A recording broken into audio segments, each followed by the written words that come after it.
Olá, as boas-vindas a você. Este é o podcast Radar Direitos Humanos, um podcast do Departamento de Advocacy da Diocese Anglicana de Brasília, Igreja Episcopal Anglicana do Brasil. Olá pessoal, me chamo Rodrigues Piuca, sou clérigo da Diocese Anglicana de Brasília e falo em nome do Departamento de Advocacy da nossa Diocese. Dou as boas-vindas a todas e a todos vocês para o nosso episódio do podcast Radar Direitos Humanos, onde teremos a oportunidade de aprender um pouco mais e de conversar a respeito das relações entre a nossa Igreja Episcopal Anglicana do Brasil e os direitos humanos. Sejam bem-vindas, sejam bem-vindos.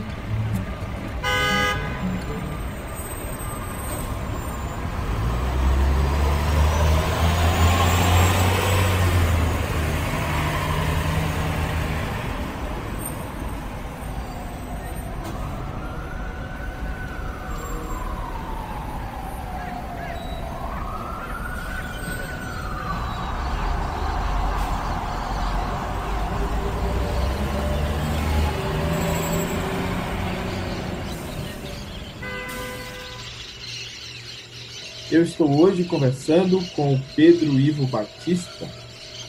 O Pedro é ex-secretário do Meio Ambiente do município de Fortaleza, no Ceará. É ex-assessor da ministra do Meio Ambiente, Marina Silva. E atualmente o Pedro atua na coordenação colegiada da Associação Terra Azul, no Círculo de Organização da TEIA Carta da Terra e na coordenação nacional do Fórum Brasileiro de ONGs e Movimentos Sociais pelo Meio Ambiente. O Pedro é também membro da Igreja Episcopal Anglicana do Brasil e faz parte do Grupo de Trabalho Justiça Ambiental da Igreja Anglicana. O tema da nossa conversa é exatamente Direitos Humanos e Meio Ambiente. Seja bem-vindo, Pedro. Uma alegria ter você aqui no podcast Radar Direitos Humanos da Diocese Anglicana de Brasília. Eu que estou feliz de podendo estar com você, reverendo, e com todos os ouvintes do Radar. Eu que sou um deles, né? Gosto muito desse trabalho que está sendo conduzido por você e que é parte dessa luta da Igreja Anglicana de manter todo mundo orientado e seguindo a missão de uma sociedade justa, fraterna e equilibrada, né? Pedro, nós estamos às vésperas de comemorar o Dia Internacional do Meio Ambiente.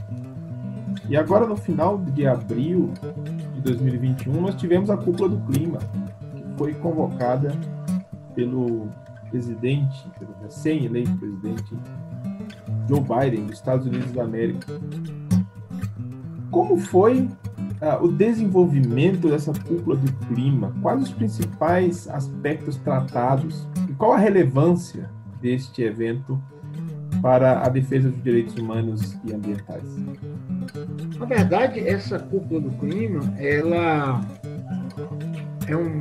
foi uma iniciativa do governo dos Estados Unidos de demarcar com a política anterior do presidente Trump, um negacionista, conservador, e, de certa forma, tentar colocar novamente, ou de uma forma mais forte, os Estados Unidos na agenda, coisa que Obama estava tentando fazer. Então, ela tem uma sinalização para o mundo de que o principal país capitalista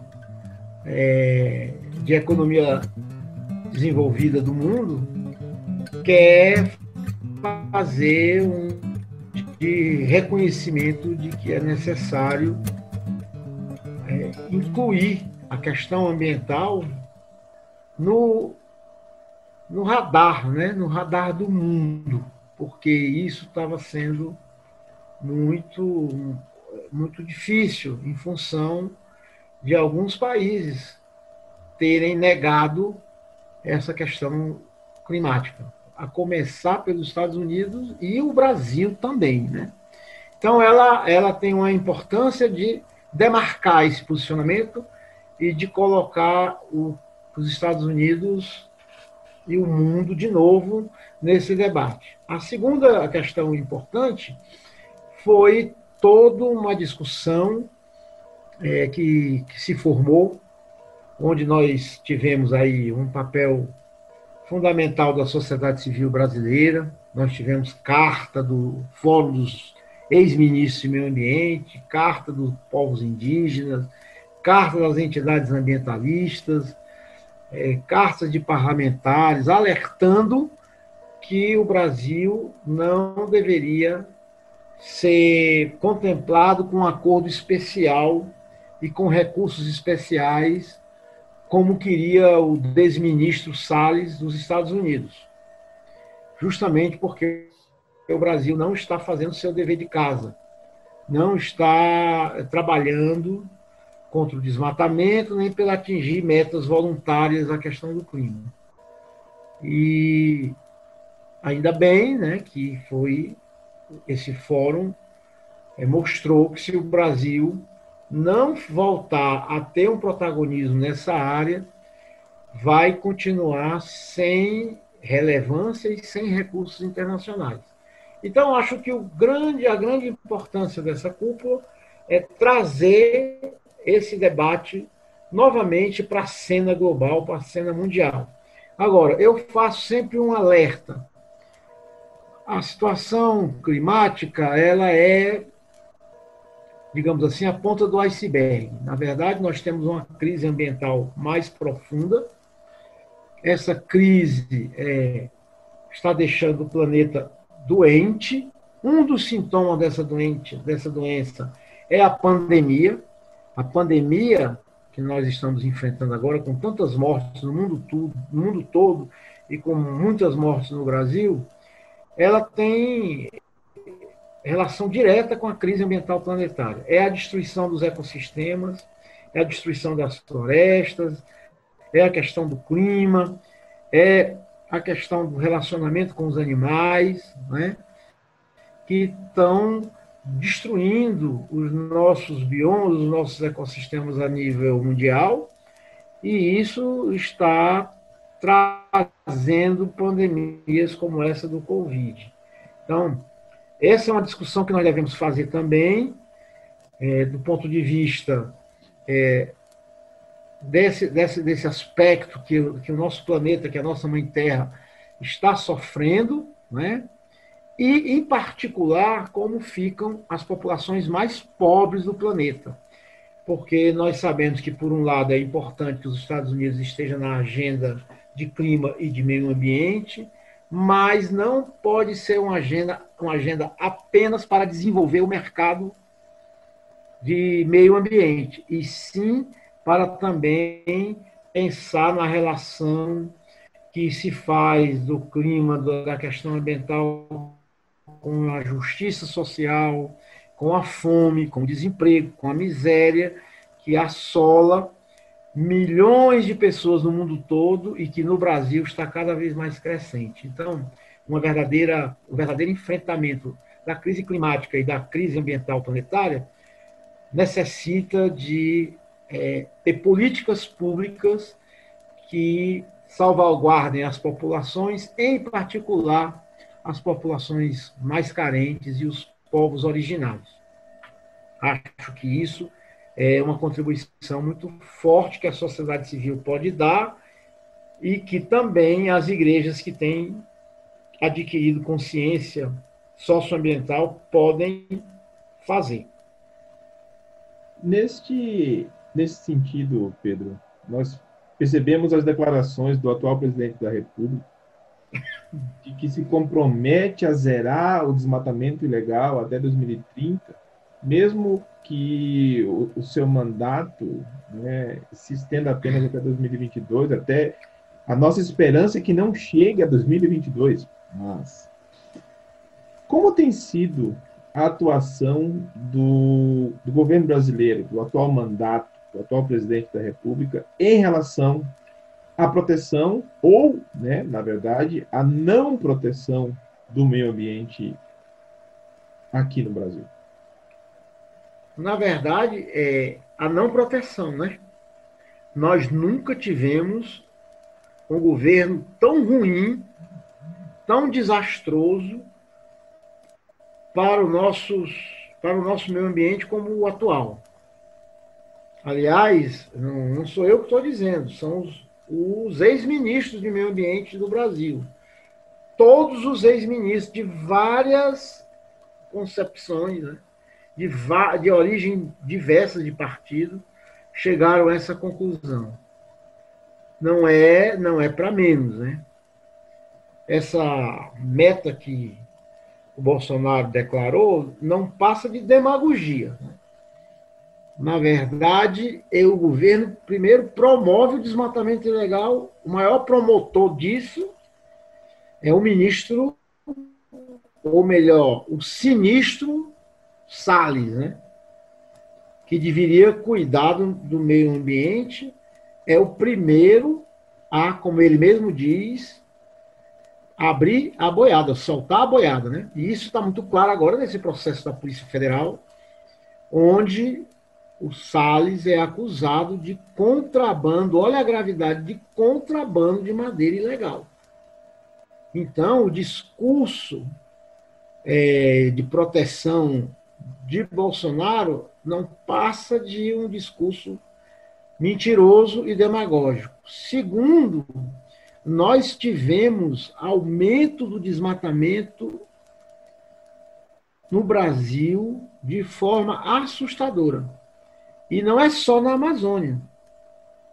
Os últimos estudos, agora recentemente, no mês da Mata Atlântica, foi divulgado o crescimento do desmatamento na Mata Atlântica. Nós já temos desmatamento crescendo na Amazônia. Nós temos o desmatamento crescendo no conjunto do Brasil, sem contar com o problema que tivemos o ano passado de fogo no Pantanal e na Amazônia. E muitos desses problemas têm origem no desmonte dos órgãos ambientais. O governo Bolsonaro tem destruído a política nacional de meio ambiente brasileira, que vai fazer 40 anos.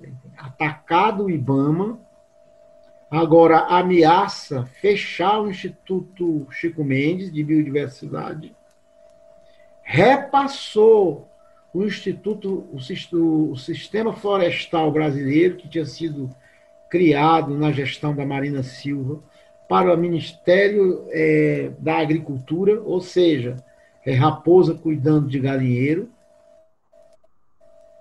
E tudo que faz é extremamente antiambiental. Prova o Congresso Nacional vários retrocessos, né, como a famosa MP da grilagem, que pretende destruir ainda mais o Brasil. Então, temos a MP da grilagem, temos a tentativa de abrir mineração em terras indígenas, o que é proibido pela Constituição.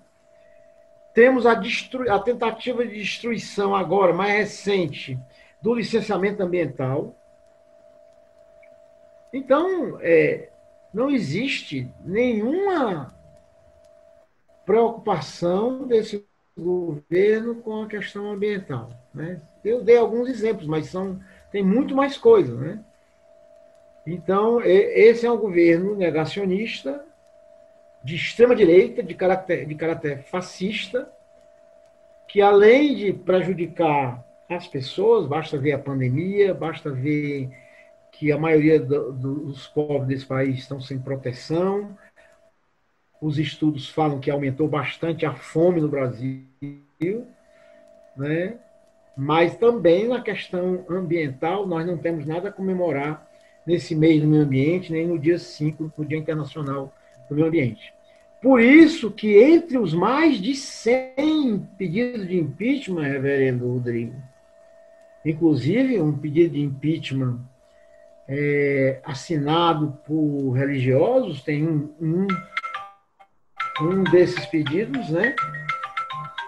Há também um pedido de impeachment assinado pelos ativistas ambientalistas do Brasil. Há um pedido de impeachment, é o 51, onde coloca todos esses crimes e com evidências claras mostra que há crimes de responsabilidade do presidente e pede também o impeachment. Então são mais, se eu não me engano, são 104. Esse número é difícil dizer porque sempre tem mais algum pedido, né? Mas são mais de 100 pedidos de impeachment. É o governo realmente lesa pátria, com crime de responsabilidade, e nós estamos na luta aí para ver se tira eles antes do término do mandato. Sem contar que há também 2 ações de pedido de impugnação da chapa Bolsonaro-Mourão, uma feita pela então candidata, na época, Marina Silva, presidente da República, e pelo então candidato Boulos, à presidência da República. Todos 2 fizeram pedidos em datas diferentes, mas com o mesmo conteúdo. O uso de fraudes, de fake news, portanto, pedido também de impugnação da chapa como um todo, tanto de Bolsonaro como de Mourão. Mas isso aí quem vai determinar é a própria mobilização da sociedade. Então, reverendo, resumindo, Bolsonaro é o exterminador do futuro e do presente. Não tem nenhum compromisso com a questão ambiental. E agora, na Semana do Meio Ambiente, no mês do meio ambiente, nós não temos nada a comemorar, a não ser lutar contra os retrocessos.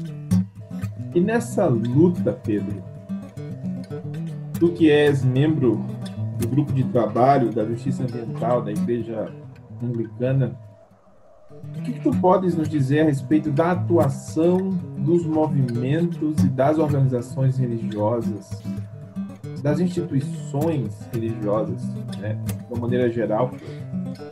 Como tem sido a atuação dessas instituições na promoção e na defesa dos direitos ambientais? Bem, eu acredito que tem melhorado bastante, mas ainda está muito aquém, né? Primeiro, havia, em alguns momentos, pouca leitura dessa relação, principalmente da fé cristã, com a questão ambiental. Mas, se a gente for parar para analisar, há sinais claros, tanto no Antigo Testamento como no Novo, da total identidade do cristianismo, além de outras religiões, é claro, com a questão ambiental. Bom, Gênesis é claro isso aí, né? Quando diz que Deus nos colocou no jardim do Éden e colocou nós humanos para cuidar do jardim do Éden, essa categoria cuidado, que ela é tão forte no documento Carta da Terra. O que significa cuidar? Significa amar, significa se relacionar sem uma exploração, se relacionar sem destruir. Então, se nós somos os mordomos, os jardineiros da terra, aí tem um mandamento muito claro, de que nós cristãos devemos se preocupar e ter uma atuação muito forte na defesa do meio ambiente, que é parte da criação. Outro elemento fundamental das Escrituras é que nós somos parte da criação. E que se Deus criou todas as coisas e se regozijou no 7º dia, não foi só pelos seres humanos, mas por todos os seres. Todos têm uma função nesse nosso planeta, nesse nosso universo. Todos os seres, não só nós seres humanos. Nós somos apenas uma espécie, como a gente gosta de dizer, que temos teleologia, ou seja, que temos a capacidade de pensar o futuro. Mas hoje, até mesmo falar que animais não têm consciência seria hoje contrário ao que a ciência está mostrando. Mesmo os animais não humanos tem graus de consciência. É só olhar o comportamento dos golfinhos, das baleias, até mesmo de uma vaca, que, ao se olhar no espelho, se identifica como uma espécie única. Ela sabe que ela é quem é.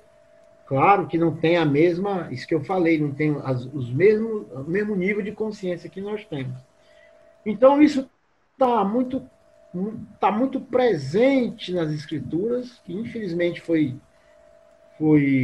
teve uma leitura equivocada, e ainda tem os fundamentalistas, né, prestam desserviço à humanidade quando identificam a luta ambientalista como panteísta, como idólatra ou qualquer coisa desse tipo. Na verdade, como também diz as escrituras, né, há um gemido de dor de todos os seres. Todos os seres sofrem porque cada vez mais as criaturas, principalmente nós, seres humanos, nos separamos da criação e achamos que somos os donos dos recursos naturais. Aliás, já usa esse nome, recurso natural, como sendo algo para ser explorado. Então, eu acho que nas tradições azuis, ciências centrais para nós, né, já tem ali claramente uma identidade com a natureza como parte da criação e como fundamental para a convivência entre os seres humanos.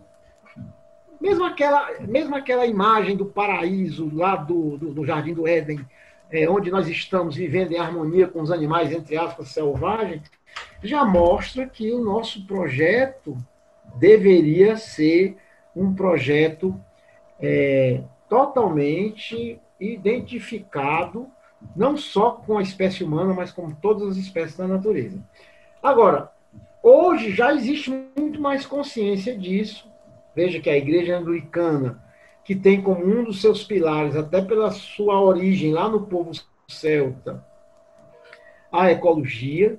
A Igreja Anglicana hoje tem vários espaços para debater e defender o meio ambiente, como os chamados anglicanos verdes, ou mesmo esse grupo de trabalho que eu tenho a honra de participar, de justiça ambiental, né? Outras igrejas começam a despertar o movimento das igrejas ecológicas, né? As ecoigrejas, essa campanha pela renovação que está sendo colocada aí, renovar o mundo, e vários lideranças, né? O Papa Bartolomeu da Igreja Ortodoxa, que foi um dos primeiros a levantar esse elemento vinculante entre meio ambiente e cristianismo. Inclusive, tive a honra de participar de uma atividade com ele num barco na Amazônia, onde ele chamava atenção para a questão amazônica. O papel do Papa Francisco, levantando também a importância da ecologia e da ecologia profunda, da espiritualidade vinculada também a essa relação homem-natureza, e outras igrejas, outros pastores de várias denominações, mas ainda é pouco. Sinceramente falando, nós precisamos, cada vez mais, cuidar da criação. Por isso, é preciso intensificar e até de forma profética enfrentar essa situação de destruição da criação e colocando claramente com o nosso projeto de mundo novo, de fraternidade, que é tão bem pregado pelo nosso Mestre Jesus Cristo, né? Então, acredito que já estamos avançando, já temos consciência, mas podemos avançar mais e fazer coisas simples, desde, por exemplo, transformar nossas igrejas em igrejas ecologicamente corretas, né? como, por exemplo, implantar energia solar, reuso de água, não gastar tanto papel nos nossos impressos, como também se engajar na sociedade para enfrentar essa crise ambiental planetária, que é muito grave. Se não houver uma transição para uma economia de baixo carbono, nós teremos mais problemas ainda, principalmente em função da crise climática. Nós já vivemos hoje invernos cada vez mais chuvosos, cada vez mais fortes, secas cada vez mais fortes, que já mostram que há um desequilíbrio claro, né, do planeta em relação ao clima.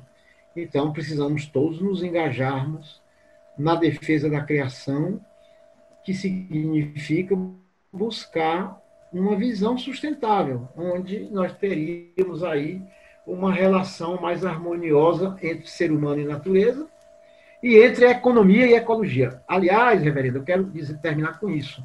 Economia e ecologia, até pela epistemologia da palavra, tem a ver. Uma cuida da casa, outra ordena a casa. Infelizmente, o sistema capitalista, principalmente, mas não só ele, muitas ideologias também, separam a economia da ecologia. Não deve ser separado. São equações que se resolvem de forma conjunta. A grande solução para a economia mundial, para desenvolver os países de forma equilibrada com a natureza, para erradicar a pobreza, para gerar emprego e renda, tem a ver com a floresta em pé, tem a ver com a agroecologia, tem a ver com a biotecnologia, tem a ver com energias renováveis, ou seja, é possível também, sem destruir o meio ambiente, gerar emprego e renda e enfrentar a pobreza que assola milhões e milhões de pessoas, irmãos nossos, que acordam e não têm o que comer. Isso também é ecologia, é a nossa visão de ecologia social, de socioambientalismo. Então, não podemos separar a natureza dos seres humanos, e eu diria, parodiando muitas vezes o que um reverendo ou que um padre diz no casamento, o que Deus uniu, o homem não separa. Deus uniu os animais humanos aos outros animais, ao ser humano, à natureza. Nós não podemos continuar separando. E o papel da igreja é fundamental nesse processo, e a igreja precisa voltar a ser profética. Estamos na época que está colocada a necessidade dos profetas. Estamos num tempo de graça, é verdade, mas também um tempo em que os profetas são fundamentais, porque a crise, a situação do planeta é extremamente devastadora. É verdade. Precisamos acordar com urgência para nós, cristãos e cristãs, precisamos acordar para o nosso papel profético, não apenas de denúncia, mas de transformação das estruturas tão injustas. Especialmente no que diz respeito à salvaguarda, né, do meio ambiente, da criação, do espaço em que nós partilhamos, a casa comum, pensando nas gerações futuras. Essa é a nossa responsabilidade. Não só nas gerações futuras, mas nas nossas vidas atuais, no momento, mas também naquelas pessoas que herdarão este espaço de convivência que nós partilhamos aqui. Pedro, uma última pergunta. Tu falaste que nós precisamos avançar, né? Nós precisamos ir adiante, intensificar nossos esforços proféticos. Nós sabemos que a Organização das Nações vai promover a 26ª Conferência sobre Mudança Climática no final do ano de 2021. E pensando nessa possibilidade de ampliar as ações proféticas das organizações religiosas, que sugestões tu deixarias para as instituições, os movimentos, as organizações religiosas, para intensificar essas ações proféticas? Que espaços de debate podem ser ocupados? que mecanismos de influência do poder público podem ser acessados pelos movimentos e organizações religiosas? Que ações mais concretas podem avançar a atuação e a proteção dos direitos humanos relacionados ao meio ambiente?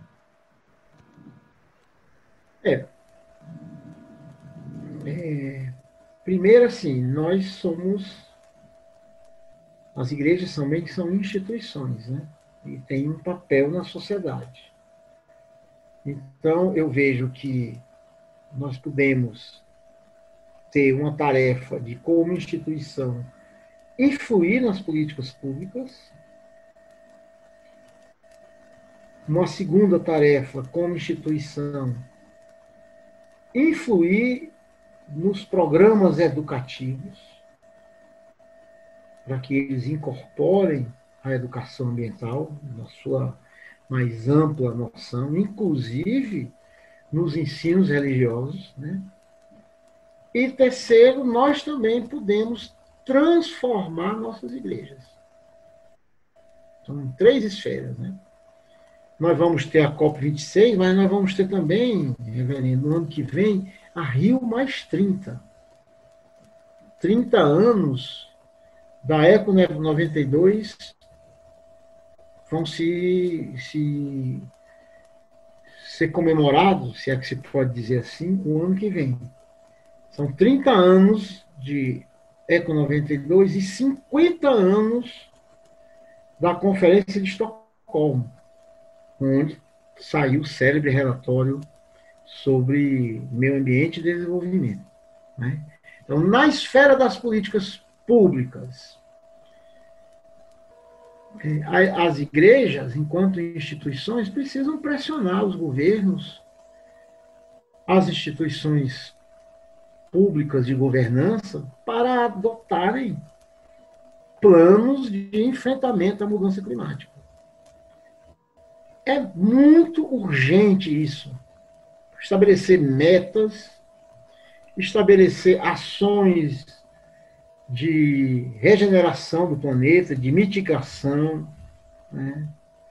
Por exemplo, ainda no Brasil, nós somos o campeão dos agrotóxicos e ainda temos subsídios tanto para os agrotóxicos como para a agricultura convencional, mais do que temos para a agricultura familiar e a agricultura ecológica. Então, por exemplo, um dos elementos que nós temos que fazer é pressionar para que se encerre os agrotóxicos no Brasil, para que se comece a transição para a agroecologia, para ter políticas que defendam a agricultura familiar, os pequenos agricultores, que são os responsáveis pela produção de alimento.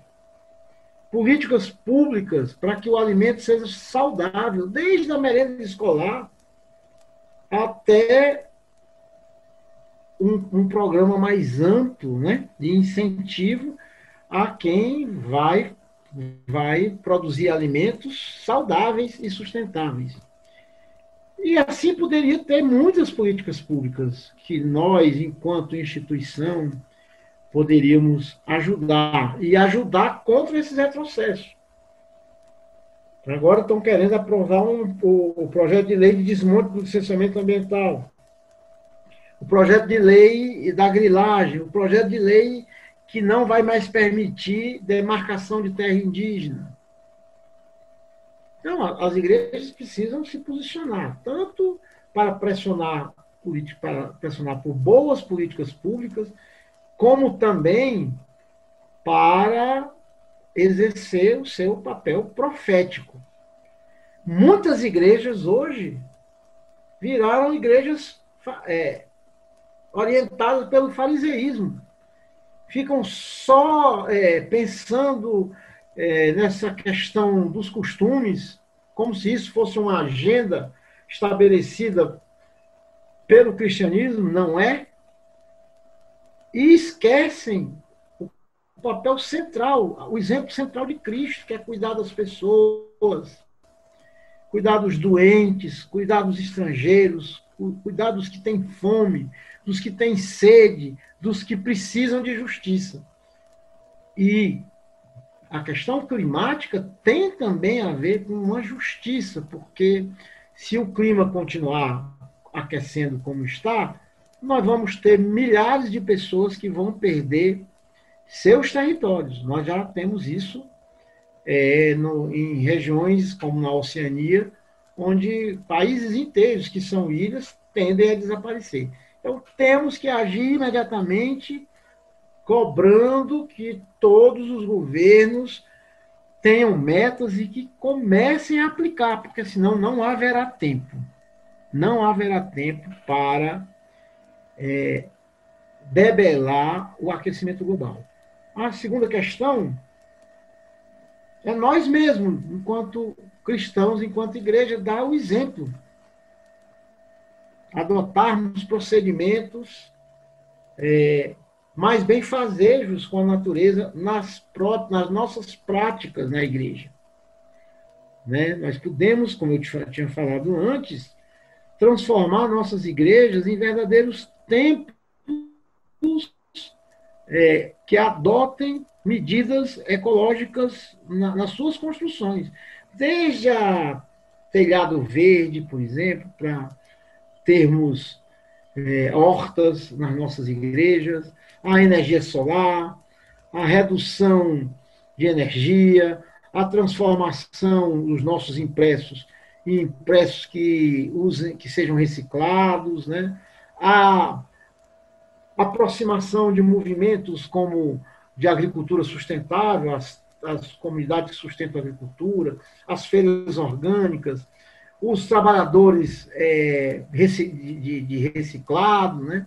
Apoiar essa luta grande para reciclar e para que essa reciclagem não fique na mão dos grandes empresários, mas sim que tenha um papel importante os catadores que prestam um serviço tão fundamental.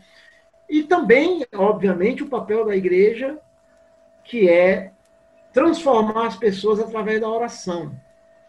Então, cada vez mais, orações, campanhas de oração pela natureza, pelos animais, pelo mundo mais harmonioso, de paz, de cultura de paz, de identidade com a ecologia. É necessário que nós, que temos a espiritualidade cristã, trabalhemos a ecologia também, não só do ponto de vista técnico, ou do ponto de vista militante, ativista, mas também a ecologia profunda, a ecologia espiritual, a ecologia do nosso coração, como diz Leonardo Boff, porque o nosso coração deve pulsar no coração da Mãe Terra. Então, nós devemos ter essa identidade também do sagrado na relação com o nosso planeta, com a nossa casa comum, como bem você falou. Então, nós somos grupos organizados que estamos no mundo todo, não só nós anglicanos, mas todas as denominações, e nós temos uma responsabilidade que não dá mais para negar nem fugir dela. Podemos mobilizar nossas igrejas cada vez mais para, como eu estava dizendo antes, cuidar da criação.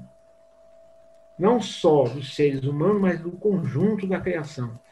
E eu não podia deixar de falar dessa pandemia, num momento tão difícil como esse, também ser cada vez mais solidário, estar mais presente, mesmo guardando o distanciamento físico, solidário com essas populações que sofrem. Reverendo, eu estava num live com o padre Júlio Lancelotti, e ele me dizia nesse live, eu fiquei muito emocionado, ele dizia, a população com quem eu convivo, que é a população de rua, quando ela recebe aquela informação, fique em casa. Eu fico pensando, o que dizer a essas pessoas?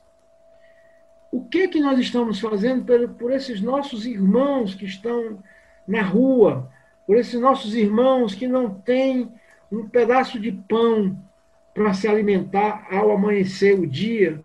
O que nós estamos fazendo por esses nossos irmãos que estão sendo perseguidos pelos grupos homofóbicos, pelos grupos machistas, pelos grupos que pregam a intolerância racial.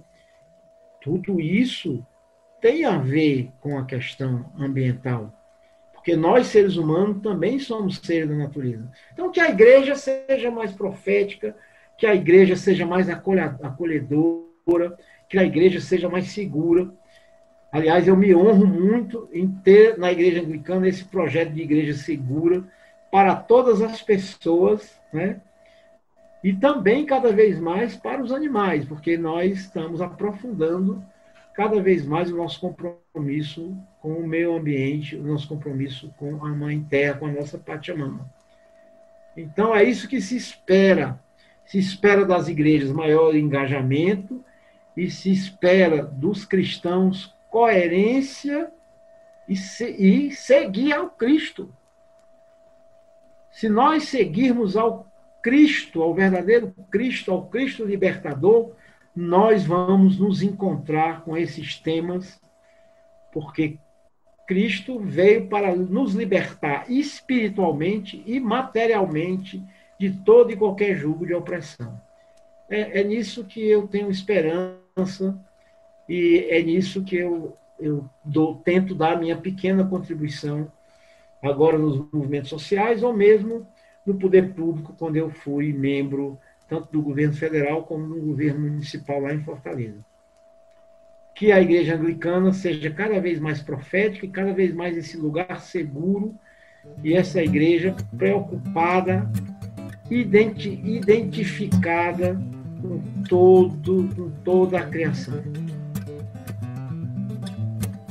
E com esta convocação para que sejamos coerentes, para que sejamos comprometidas, para que sejamos um movimento profético de transformação das estruturas injustas, especialmente neste mês relacionado ao meio ambiente, mês de junho de 2021.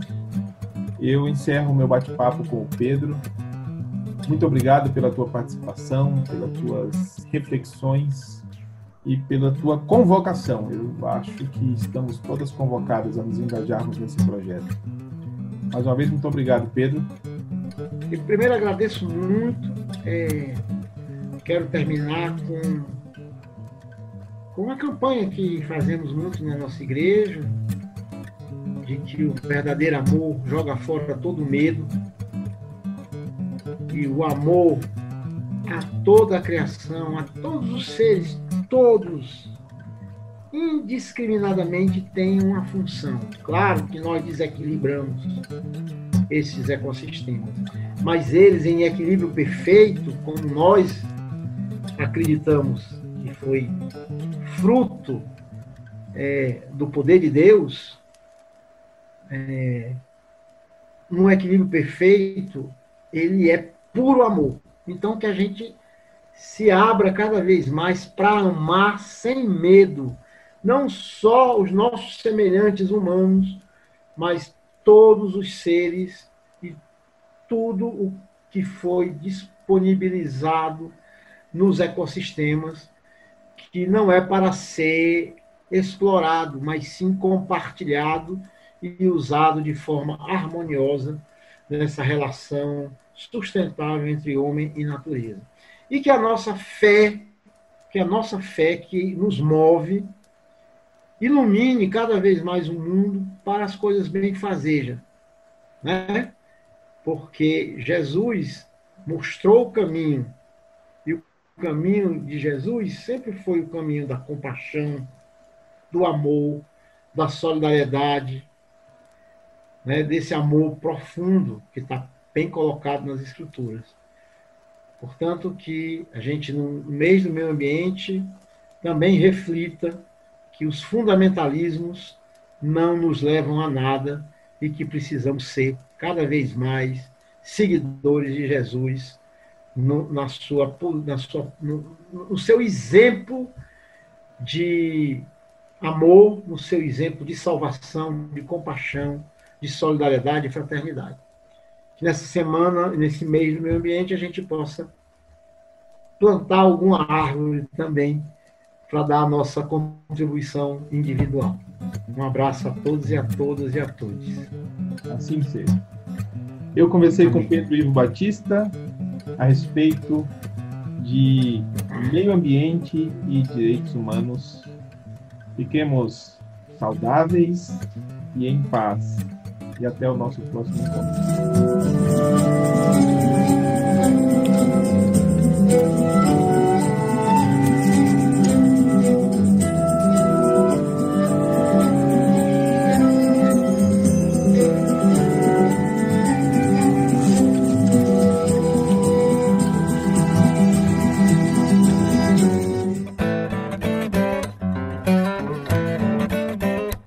E é isso por hoje, pessoal. Fiquemos na paz e até a semana que vem.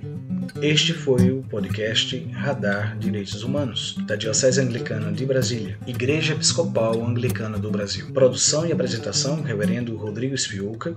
Edição do Reverendo Isaías Torquato e direção-geral do Bispo Maurício Andrade. Se você quiser entrar em contato conosco, você pode nos encontrar pelas mídias sociais, no Spotify, no Google Podcast e no agregador de podcast de sua preferência. E pelo telefone 61 3443 4305 e pela hashtag Radar Direitos Humanos.